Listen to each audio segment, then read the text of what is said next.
Hello दोस्तों, कैसे हैं आप सभी लोग। मैं राजकुमार सिंह आप सभी लोगों का बहुत बहुत स्वागत करता हूं। दोस्तों, आप लोगों की डिमांड थी कि आरआरबी एएलपी और टेक्नीशियन के लिए एक ऐसा बैच ले आया जाए जिसमें सीबीटी 1 और सीबीटी 2 दोनों का कंप्लीट कोर्स कवर हो।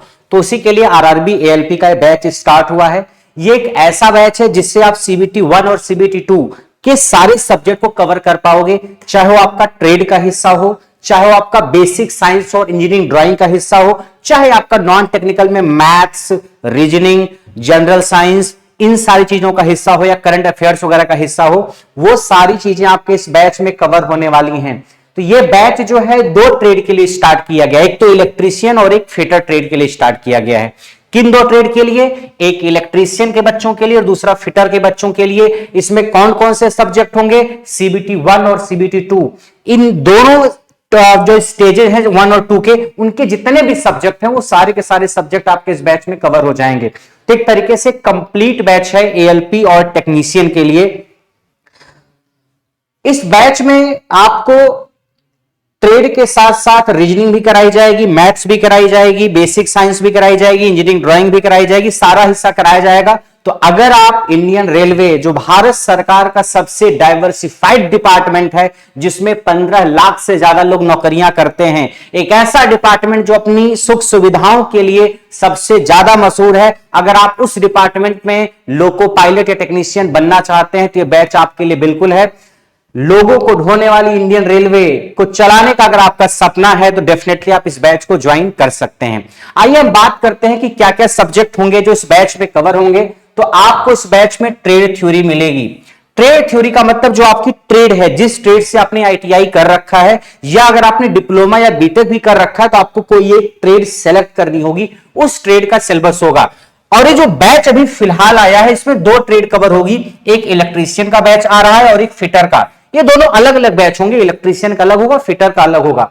तो अगर आपने इलेक्ट्रीशियन ट्रेड से आईटीआई कर रखा है तो आप इलेक्ट्रीशियन वाले बैच को ज्वाइन करेंगे, और अगर आपने फिटर ट्रेड से आईटीआई कर रखा है तो आप फिटर ट्रेड के बैच को ज्वाइन करेंगे। मैं आपको बता दूं कि जो ट्रेड का हिस्सा आप पढ़ोगे ये आपके आरआरबी एएलपी में तो काम आएगा ही आएगा, इसके अलावा और भी अगर कोई एग्जाम आप आईटीआई पर बेस्ड देते हो तो उसमें भी आपका ट्रेड का हिस्सा हेल्प करेगा। जैसे आप दिल्ली मेट्रो में कई बार मेंटेनर की पोस्ट आती है, या कई बार यूपीपीसीएल में टीजी2 वगैरह की लाइनमैन वगैरह की वैकेंसी आ जाती है, या कई बार अलग अलग राज्यों में वैकेंसी आती है टेक्नीशियन की, कई बार इसरो में आती है, डीआरडीओ वगैरह में भी आती है। तो अगर आप इस बैच को ज्वाइन करेंगे तो जो ट्रेड का हिस्सा होगा, ये ट्रेड का हिस्सा आरआरबी एएलपी और टेक्नीशियन में तो आपकी मदद करेगा ही करेगा, उसके अलावा आईटीआई के बेसिस पे और भी जितने एग्जाम किसी स्टेट के या और भी सेंट्रल गवर्नमेंट की जो ऑर्गेनाइजेशन है वहां पे वैकेंसी आती है, वहां पे ट्रेड का हिस्सा आपकी बिल्कुल मदद करेगा। और इस ट्रेड को हिस्से को हवा में नहीं उड़ाएंगे, इस तरीके से पढ़ाया जाएगा आपके सारे के सारे क्वेश्चन सही हो पाए। लगभग 250 से 300 घंटे का है ये कोर्स आपका, 250 से 300 घंटे का कोर्स आपका रहेगा ट्रेड वाला। तो ट्रेड का कोई भी टॉपिक आपका छूटेगा नहीं, चाहे इलेक्ट्रीशियन ट्रेड का हिस्सा हो चाहे फिटर ट्रेड का हिस्सा हो। लगभग 250 से 300 घंटा केवल ट्रेड की बात मैं कर रहा हूं। उसके अलावा आपकी मैथमेटिक्स इस बैच में रहेगी, मैथमेटिक्स की रिकॉर्डेड क्लासेज आपको इस बैच में डाली जाएंगी।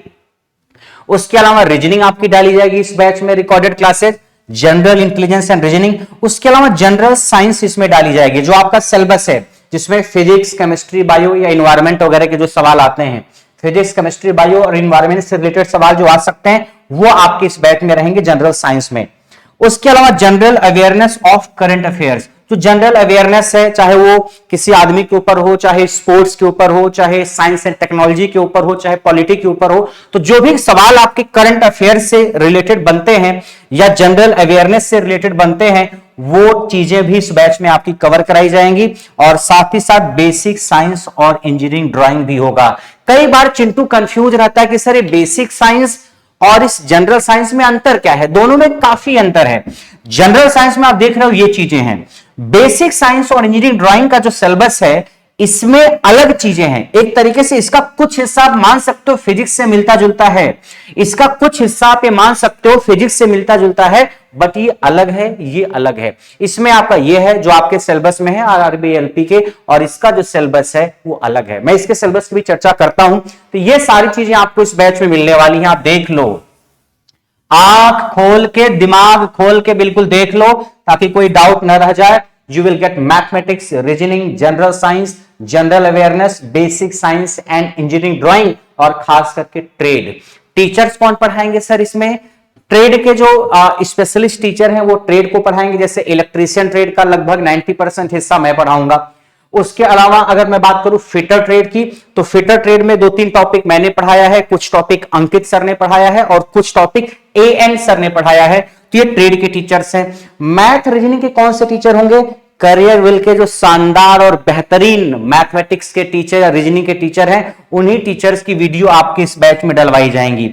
किसकी सर? नाम बता दो। जो बेहतरीन और शानदार टीचर्स करियर विल के हैं, उन्हीं टीचर्स की वीडियो इस बैच में डलवाई जाएंगी। तो आपको मैथ की रिकॉर्डेड क्लासेस मिलेंगी, रीजनिंग की रिकॉर्डेड क्लासेस मिल जाएंगी, ऐसे जो जनरल साइंस है इसके रिकॉर्डेड क्लासेस आपको मिल जाएंगी। सर बेसिक साइंस और इंजीनियरिंग ड्राइंग की क्लासेस कौन लेगा?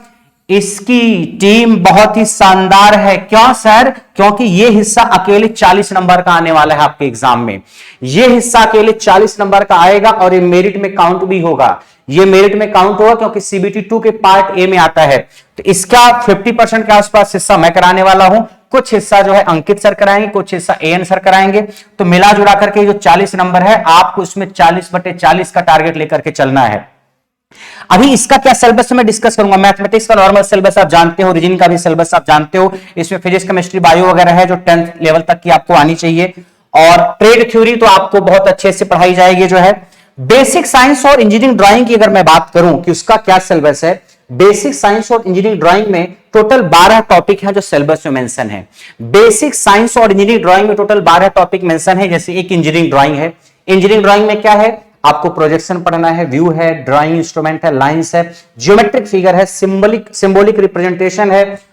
तो ये तो इंजीनियरिंग ड्राइंग हो गई आपकी। इंजीनियरिंग ड्राइंग और किसी एग्जाम में नहीं आती है, आप पढ़ते भी नहीं हो। और इस बैच में इंजीनियरिंग ड्राइंग को बिल्कुल खोल करके, न घंटे की कोई पाबंदी है, न कुछ, दिल खोल के टीचर पढ़ाएंगे और आपको बहुत बेहतरीन तरीके से समझने आने वाली है इंजीनियरिंग ड्राइंग। उसके अलावा जो बेसिक साइंस और इंजीनियरिंग ड्राइंग है उसमें यूनिट्स आएगा, मात्रक से रिलेटेड, मेजरमेंट से related, mass, weight and density, work, power, energy. याद रखना ये जो टॉपिक्स है ना, आप जब नॉर्मली फिजिक्स पढ़ते हो तो ये सब टॉपिक्स को कई बार आप पढ़ते हो मगर बेसिक लेवल पे पढ़ते हो, बट यहां पे थोड़ा सा और गहराई से सवाल आएगा। वर्क, पावर, एनर्जी से, स्पीड एंड वेलोसिटी से, हीट एंड टेम्परेचर से, बेसिक इलेक्ट्रिसिटी से, लीवर एंड सिंपल मशीन से, उत्तोलक और सरल machine, occupational safety and health, environmental education और आईटी लिटरेसी। आईटी लिटरेसी में कंप्यूटर के बारे में, इसमें पर्यावरण के बारे में, बाकी यहां स्वास्थ्य सुरक्षा या व्यावसायिक सुरक्षा के बारे में, बाकी यहां सिंपल मशीन वगैरह के बारे में पढ़ाया जाएगा। तो अगर मैं इन 12 टॉपिक्स को देखूं, इन 12 टॉपिक्स को रखा गया है किसमें? बेसिक साइंस और इंजीनियरिंग ड्राइंग के सिलेबस में, जिससे 40 नंबर का सवाल आपके सीबीटी 2 के पार्ट ए में आता है और ये मेरिट में पूरा का पूरा काउंट होगा। तो ये जो सिलेबस है केवल बेसिक साइंस और इंजीनियरिंग ड्राइंग का, लगभग यही सिलेबस आपका 200 से 220 घंटे का है। लगभग यही सिलेबस आपका 200 से 220 घंटे का है। यानी टीचर्स की तरफ से आपको कोई कमी नहीं मिलेगी कि आपका सिलेक्शन टीचर की कमी के कारण से रुके, ऐसा नहीं होने वाला है। तो ये जो सब्जेक्ट आप देख रहे हो जो आपको इस बैच में मिलेगा, अभी मैंने केवल इसका सिलेबस आपको दिखाया, इसका बेसिक साइंस और इंजीनियरिंग ड्राइंग का। बाकी मैथ, रीजनिंग का, इस सब का सिलेबस आप जानते ही हो। ट्रेड का सिलेबस अभी आगे आपको मिलेगा। बेसिक साइंस और इंजीनियरिंग ड्राइंग का सिलेबस हमने आपको दिखा दिया। अब हम बात करते हैं ट्रेड का सिलेबस क्या है। आईटीआई फिटर ट्रेड या इलेक्ट्रीशियन ट्रेड का सिलेबस क्या है, तो आप रफली देख लो। ये सिलेबस आपके ऐप पे सिलेबस के सेक्शन में अपलोड कर दिया जाएगा। जो ट्रेड का सिलेबस है, कौन कौन से टॉपिक्स आपको पढ़ने हैं, ये सिलेबस ऐप पे सिलेबस के सेक्शन में अपलोड कर दिया जाएगा। आप देख सकते हो ये सिलेबस है आपका आईटीआई फिटर का, ठीक है। ऑक्यूपेशनल सेफ्टी है, मेजरमेंट एंड मेजरिंग टूल है, हैंड टूल है, फोर्जिंग है, लेथ मशीन है, ड्रिलिंग मशीन है, टैप एंड डाई है, वेल्डिंग है, सोल्डरिंग है, ब्रेजिंग है, सीट मेटल है, हीट एंड टेम्परेचर है, लुब्रिकेशन एंड कूलिंग है, इंटरचेंजेबिलिटी है, जिग्स एंड फिक्सर्स है, बियरिंग्स है, एलिमेंट्स ऑफ पावर ट्रांसमिशन मतलब गियरिंग, शाफ्ट वगैरह सब इसी में है। फिर उसके बाद grinding and surface finishing process है आपका, रिवेट एंड रिवेटिंग टूल है, पाइप फिटिंग है, ऑक्सिलरी डिवाइसेस हैं आपकी। उसके बाद टेम्पलेट गेज है, स्क्रू थ्रेड एंड की है, रीमर है, सेपर, प्लानर और स्लॉटर है। उसके बाद मिलिंग मशीन है, क्वालिटी कंट्रोल है। ये सारी चीजें आपको फिटर का जो ट्रेड का हिस्सा है उसमें मिलने वाली इस बैच में। सर आरआरबी एलपी में तो मजा आ जाएगा, क्या और भी एग्जाम में ये ट्रेड का हिस्सा मदद करेगा? बिल्कुल मदद करेगा। जितने भी आईटीआई फिटर के बेसिस पे एग्जाम होंगे उन सारे एग्जाम में ट्रेड का हिस्सा आपकी मदद करने वाला है। उसके बाद इलेक्ट्रीशियन ट्रेड की अगर हम सिलेबस की बात करें, जो ट्रेड का हिस्सा इलेक्ट्रीशियन का क्या क्या टॉपिक्स कवर होंगे, तो आप देख सकते हो इसमें आपको बेसिक इलेक्ट्रिसिटी मिलने वाली है। Basic electricity, electrical and magnetic field, magnet, transformer, motor, power plant, transmission and distribution of electricity. उसके बाद आपका मेजरिंग इंस्ट्रूमेंट है, ट्रांसड्यूसर है, basic electronics, analog electronics, digital electronics, earthing and wiring, cell and battery. और उसके बाद occupational safety and health, fire extinguisher, soldering, break, soldering के बाद welding, electrical tool, UPS, uninterrupted power supply, CRO, cathode ray oscilloscope, metal and alloy thyristor जिसको SCR भी बोलते हो, three phase circuit और सेल एंड बैटरी।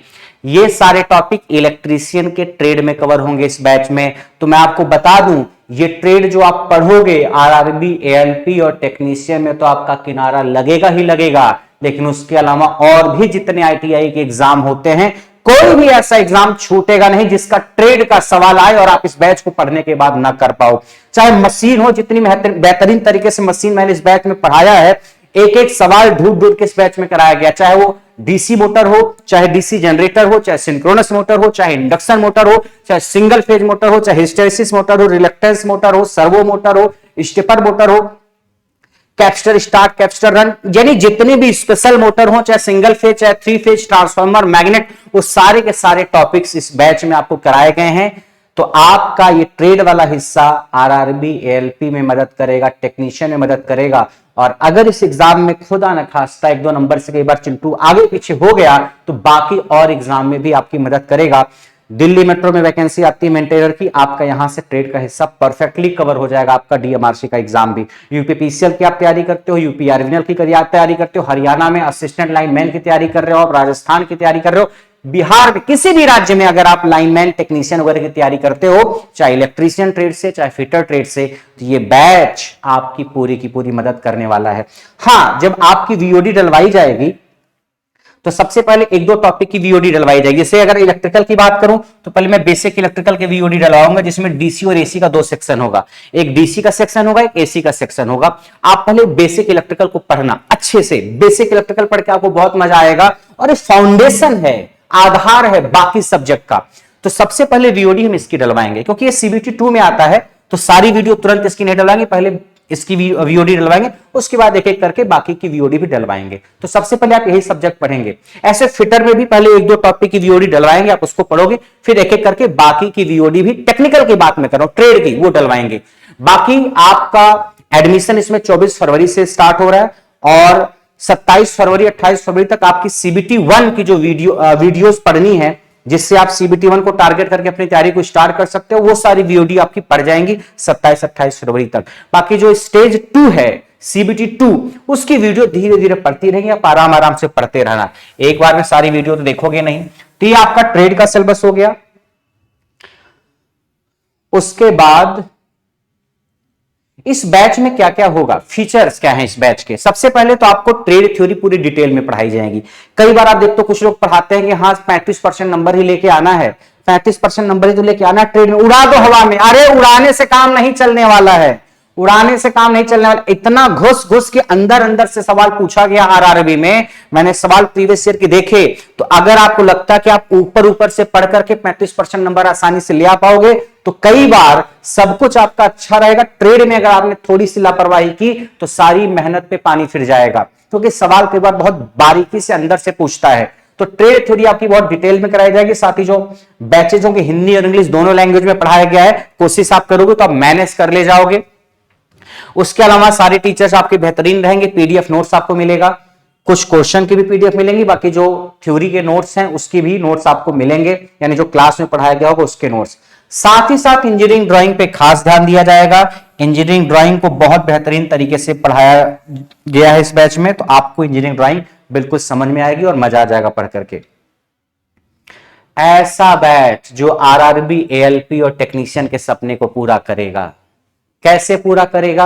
आपको math पढ़नी पड़ेगी अच्छे से, आपको रीजनिंग पढ़नी पड़ेगी, आपको जनरल फिजिक्स पढ़नी पड़ेगी, फिजिक्स केमिस्ट्री बायो पढ़नी पड़ेगी, आपको करंट अफेयर्स पढ़ना पड़ेगा, आपको ट्रेड पढ़नी पड़ेगी, आपको बेसिक साइंस और इंजीनियरिंग ड्राइंग पढ़नी पड़ेगी। ये सारा सिलेबस जब आप अच्छे से तैयार कर लोगे, टीचर की तरफ से कोई कमी नहीं रहेगी एफर्ट्स में। आप अगर 2 कदम मेरे साथ या टीचर्स के साथ चलोगे, कदम से कदम मिला के अगर आप टीचर्स के साथ चलोगे तो आपका सपना जरूर पूरा होगा। वैकेंसी देखो कब आएगी, ये तो हो हल्ला बहुत समय से चल रहा है कि वैकेंसी अगले महीने आएगी या उस महीने आएगी। वैकेंसी कब आएगी उस पर मैं कोई टिप्पणी नहीं करने वाला हूं, लेकिन वैकेंसी आएगी जरूर, इतना तो तय है।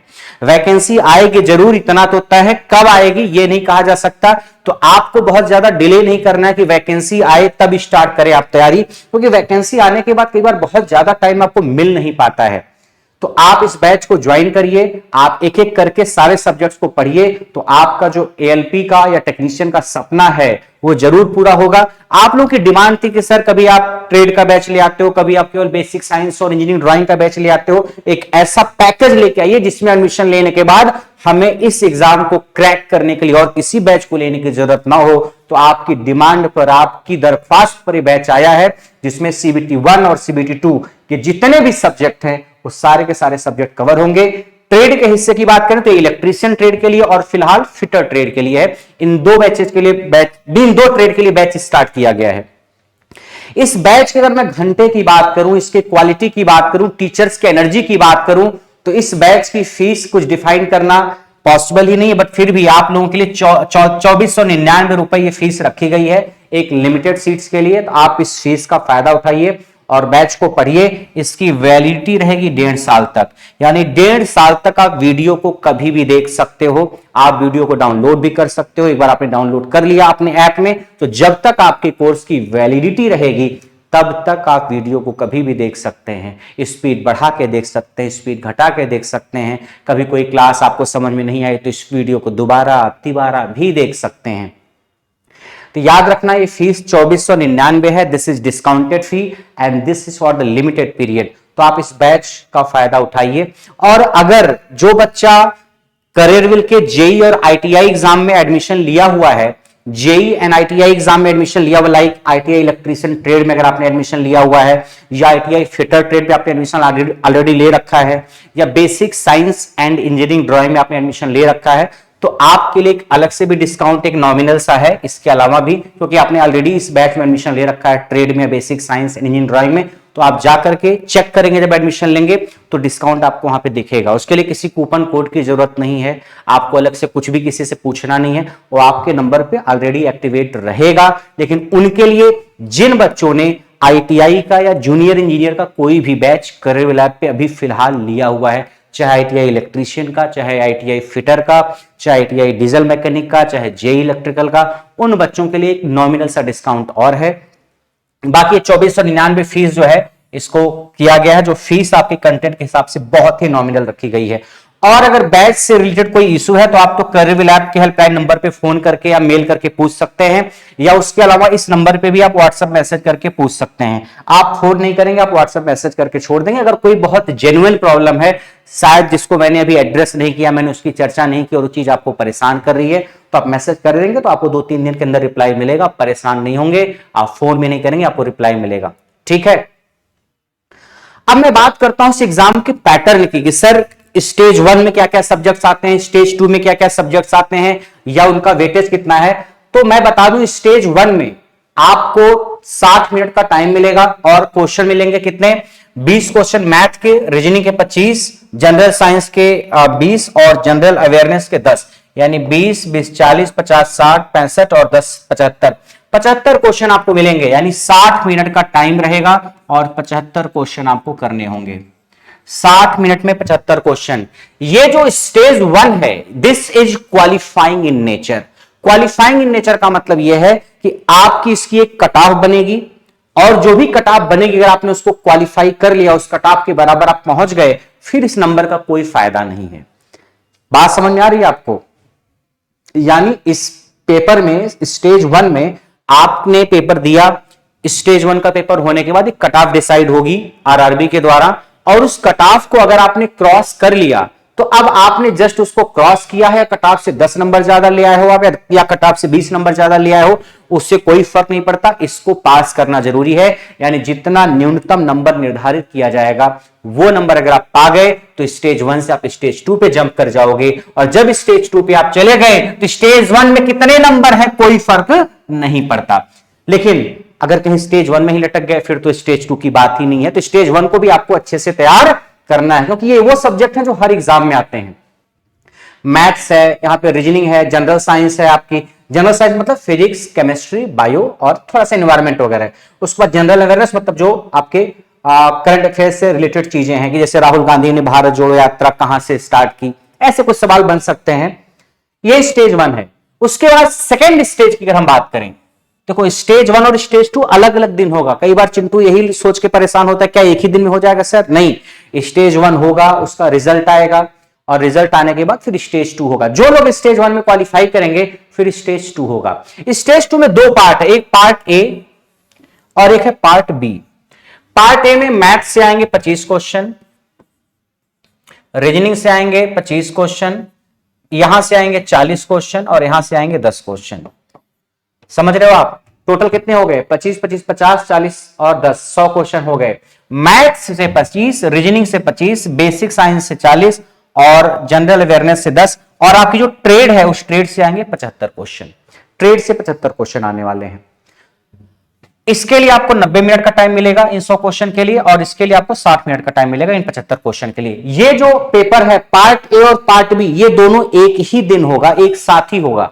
जो स्टेज 2 है पार्ट ए और पार्ट बी, ये अलग अलग दिन नहीं होगा, एक ही दिन होने वाला है, एक साथ ही होने वाला है। तो मैथ्स के 25 रीजनिंग के 40 बेसिक साइंस और इंजीनियरिंग के, और 10 होंगे करंट अफेयर्स के। ये बेसिक साइंस और इंजीनियरिंग क्या है सर? 40 नंबर की, जो भी दिखाया था आपको सिलेबस, बेसिक साइंस और इंजीनियरिंग का सिलेबस आपको दिखाया था ये वाला। यहां से 40 नंबर के सवाल ये आएंगे जो आप देख रहे हो, इंजीनियरिंग ड्राइंग और ये टॉपिक्स जो नॉर्मली और किसी एग्जाम में उतने डिटेल के साथ नहीं आते हैं। ये जो टॉपिक्स हैं ये बेसिक साइंस और इंजीनियरिंग का हिस्सा है। यहां से 40 नंबर के सवाल आएंगे। कहां पे? स्टेज 2 में। स्टेज 2 के पार्ट ए में। और जो पार्ट बी है इसमें ट्रेड का आएगा। आपकी ट्रेड इलेक्ट्रीशियन है तो इलेक्ट्रीशियन पूछा जाएगा, फिटर है तो फिटर।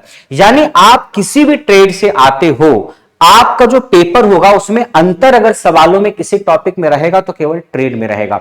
मैथमेटिक्स, रीजनिंग, जीएस या फिर बेसिक साइंस और इंजीनियरिंग ड्राइंग, वो सब सवाल होंगे, वो सबके लिए एक जैसे ही रहेंगे। अंतर केवल होगा ट्रेड के सवालों का। तो आपकी जो भी ट्रेड होगी आपको उसका सवाल मिलेगा, बाकी का हिस्सा सेम होगा सबके लिए। पार्ट ए जो है ये मेरिट बनाएगा। ये क्या करेगा? मेरिट बनाएगा। मतलब सर ये मेरिट बनाएगा। ये जो है इसमें क्वालिफाइंग मार्क्स 35% है। यानी ये जो है 75 क्वेश्चन आएंगे, आपको 60 मिनट में करने रहेंगे। इसमें अगर आप 35% नंबर लेके आ गए तो आपने ट्रेड को क्वालिफाई कर लिया। ट्रेड जो है उसमें 35% नंबर आपको लेके आने हैं। अगर आपने 35% नंबर स्कोर कर लिया तो आप ट्रेड को क्वालिफाई कर गए। उसके बाद आपके नंबर 40% है कि 50% है कि 90% है, ट्रेड में कोई फर्क नहीं पड़ता।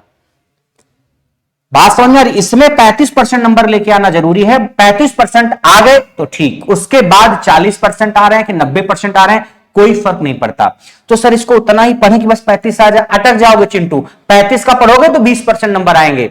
कोशिश करो कि 35% नंबर ले आना, तो आप कम से कम 70-80% नंबर ले आने की कोशिश करो, तब जाके कहीं 35-40% नंबर आएगा। अदरवाइज क्या होगा? पूरे साल भर तैयारी की, पिछले 2 साल से तैयारी की, मैथ रीजनिंग सब अच्छे से किया, और ये वाला पार्ट छोड़ दिया आपने, ये वाला पार्ट छोड़ दिया और यहीं पे आप आके लटक गए।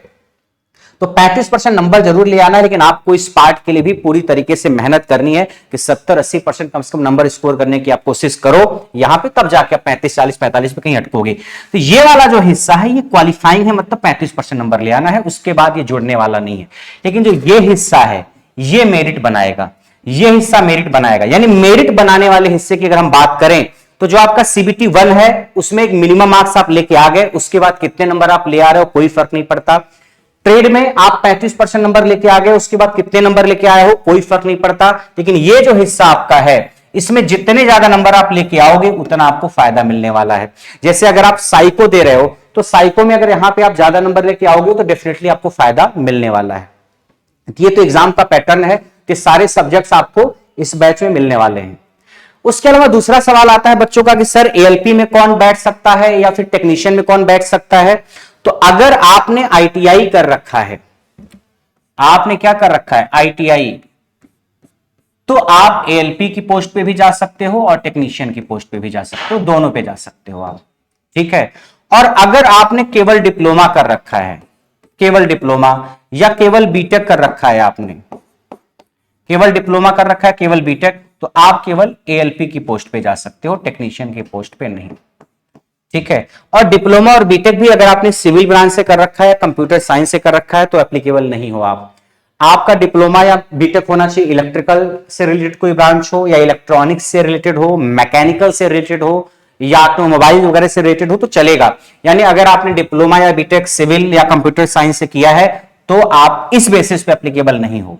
तो अगर आपने डिप्लोमा या बीटेक इलेक्ट्रिकल, मैकेनिकल, ऑटोमोबाइल वगैरह से कर रखा है तो आप एप्लीकेबल हो एएलपी के लिए।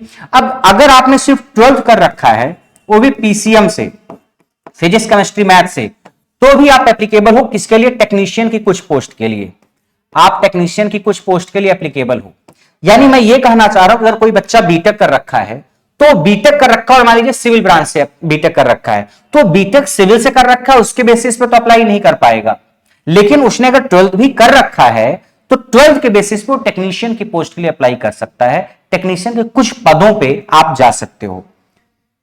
तो अगर जैसे आपने डिप्लोमा कर रखा है, तो डिप्लोमा अगर आपने कर रखा है मान लीजिए इलेक्ट्रिकल से, आपके पास आईटीआई नहीं है, तो आपने अगर डिप्लोमा कर रखा है तो उसके बेसिस पे आप एएलपी के लिए केवल जा सकते हो। लेकिन अगर आपने डिप्लोमा के पहले 12th भी कर रखा है पीसीएम से, तो इसके बेसिस पे आप टेक्नीशियन के पद पे अप्लाई कर सकते हो। यानी ये कहने का मतलब अगर आपके पास 10+2 है पीसीएम के साथ, तो आप टेक्नीशियन के कुछ पोस्ट पे जा सकते हो। डिप्लोमा या बीटेक है आपका सिविल और सीएस छोड़ करके, तो आप केवल एएलपी पे जा सकते हो। आईटीआई है तो एएलपी और टेक्नीशियन दोनों की पोस्ट पे जा सकते हो। यानी ये एग्जाम बेसिकली आईटीआई के लेवल का एग्जाम है, इसलिए आईटीआई के बच्चों को एएलपी और टेक्नीशियन दोनों के लिए अलाउ किया गया है। बाकी वो तो गवर्नमेंट या आरआरबी की दरिया दिली है तो डिप्लोमा और बीटेक वालों को भी अलाउ करते हैं, तो आप सारे लोग इसमें जा सकते हैं। यानी आईटीआई वाला बच्चा भी जा सकता है, डिप्लोमा वाला भी, बीटेक वाला भी, जो 12वीं पास है वो भी जा सकता है, ठीक है। इस बैच में कौन जा सकता है, आपने आईटीआई कर रखा है तो भी, डिप्लोमा कर रखा है तो भी, या आपने बीटेक कर रखा है तो भी। अब ट्रेड कौन सी आप सेलेक्ट करेंगे, अगर आपने इलेक्ट्रिकल से डिप्लोमा कर रखा है या अगर आपने इलेक्ट्रिकल से बीटेक कर रखा है तो आप इसमें से कोई भी ट्रेड सेलेक्ट कर सकते हैं। आपने इलेक्ट्रिकल से डिप्लोमा कर रखा है या इलेक्ट्रिकल से आपने बीटेक कर रखा है तो आप इसमें से कोई भी ट्रेड सेलेक्ट कर सकते हैं। और अगर आपने मैकेनिकल से डिप्लोमा या बीटेक कर रखा है तो आप इसमें से कोई भी ट्रेड को सेलेक्ट कर सकते हैं। Fitter, mechanic motor vehicle, tractor mechanic, यानी मैकेनिकल से डिप्लोमा या मैकेनिकल से बीटेक किया हुआ बच्चा इसमें से कोई भी ट्रेड ले सकता है। इलेक्ट्रिकल इंजीनियरिंग से डिप्लोमा या बीटेक किया हुआ बच्चा इसमें से कोई भी ट्रेड ले सकता है। चिंटू कर सर हमने तो आईटीआई किया है इलेक्ट्रीशियन से, तो हम कौन सी ट्रेड लें। अगर आपने आईटीआई कर रखा है इलेक्ट्रीशियन से तो इलेक्ट्रीशियन लो। सर हमने आईटीआई वायरमैन ट्रेड से कर रखा है तो वायरमैन से कर रखा है तो वायरमैन लो।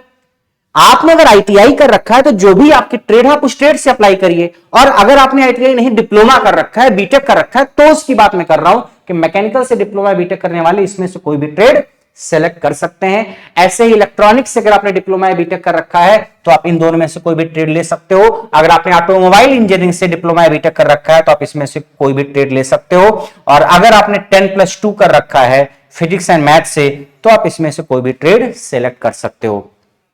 तो कौन कौन से ट्रेड आपको सेलेक्ट करनी हो मैंने आपको बता दिया, ठीक है। वही कहानी आगे भी है कि अगर आपने इलेक्ट्रिकल इंजीनियरिंग या उसके किसी कॉम्बिनेशन से आपने डिप्लोमा या बीटेक किया है तो इसमें से आप कोई भी ट्रेड सेलेक्ट कर सकते हैं। या आपने इलेक्ट्रॉनिक्स इंजीनियरिंग से डिप्लोमा या बीटेक किया है तो आप इसमें से कोई भी ट्रेड सेलेक्ट कर सकते हैं। आपने मैकेनिकल से किया है तो इसमें से कोई भी ट्रेड आप सेलेक्ट कर सकते हैं। आपने ऑटोमोबाइल से डिप्लोमा या बीटेक किया है तो आप इसमें से कोई भी ट्रेड सेलेक्ट कर सकते हैं। 10+2 किया हुआ है तो आप इसमें से कोई भी ट्रेड सेलेक्ट कर सकते हैं। तो ट्रेड आप कौन सी सेलेक्ट करेंगे वो मैंने आपको बता दिया। तो ये बैच आपका भी वैकेंसी आने के पहले इसी वजह से स्टार्ट किया गया है कि आप आराम आराम से होले होले अपनी सारी चीजों को तैयार कर लो, चाहे वो मैथमेटिक्स का हिस्सा हो, चाहे रीजनिंग का हो, चाहे फिजिक्स का हिस्सा हो, चाहे इंजीनियरिंग ड्राइंग का हो, चाहे ट्रेड का हिस्सा हो, क्योंकि वैकेंसी कब आई, एग्जाम कब हुआ, कई बार आप बहुत हड़बड़ी में फिर अच्छे से पढ़ नहीं पाते हो।